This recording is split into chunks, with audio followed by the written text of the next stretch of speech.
L'année 2022, Monsieur le ministre, a été marquée par un grand événement politique qui est le dialogue. Vous avez souligné dans votre intervention, vous en tant que chef de parti de l'opposition, vous avez accepté de prendre part à ce dialogue national inclusif et votre choix a été vraiment critiqué, Monsieur le ministre.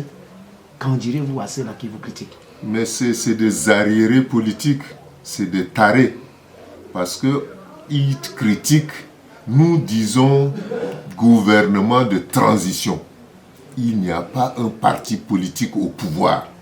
S'il y avait un parti politique au pouvoir et que moi j'ai rallié ce parti politique, je peux accepter les critiques.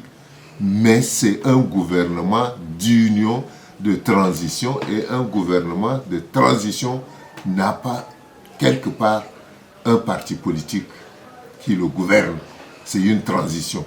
Et vous savez, tous les partis politiques, ceux-là ne sont pas plus opposants que Saleh Kebzabo.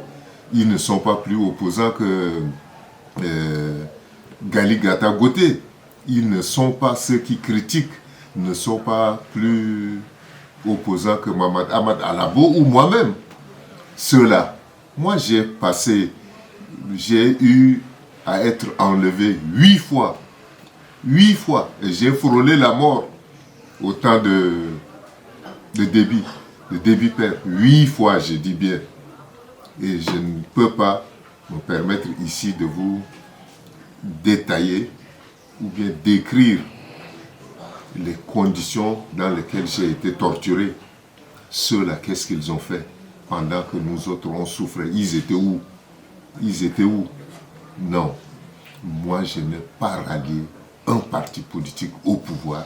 Même ceux qui ont pris les armes depuis la brousse pour arriver à N'Djamena le 2 février 2008, qui étaient prêts à investir la présidence de la République, n'eût été la présence, n'eût été l'intervention de l'armée française. Ceux-là même aujourd'hui sont dans ce gouvernement d'union nationale de transition. Mais critiquer pourquoi? Par rapport à quoi?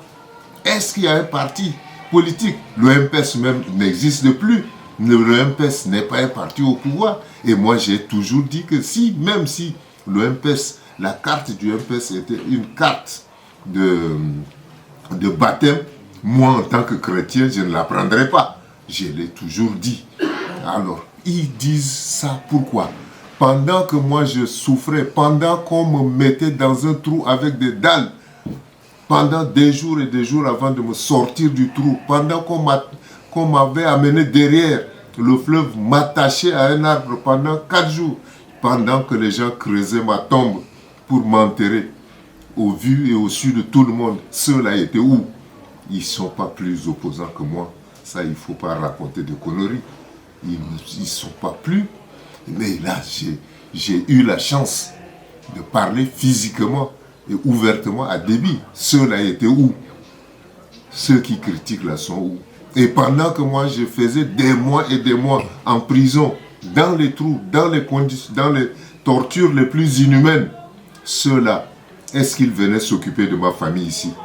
Est-ce qu'ils traversaient même devant ma porte ici? Ils avaient peur parce que s'ils traversaient là, on allait les assimiler aux adeptes de là où qu'ils allaient mourir. C'est des peureux et c'est des arriérés politiques qui sont en train de parler de la sorte. Nous avons vu les politico-militaires, les Tom Erdimi, les Mamad Ano et autres qui sont là avec nous, les Assile Kalata qui sont là dans le gouvernement, qui ont pris les armes pendant des années et qui sont là dans le gouvernement. Par rapport à ceux qui critiquent, qu'est-ce qu'ils valent? Laissez-moi rire, oui.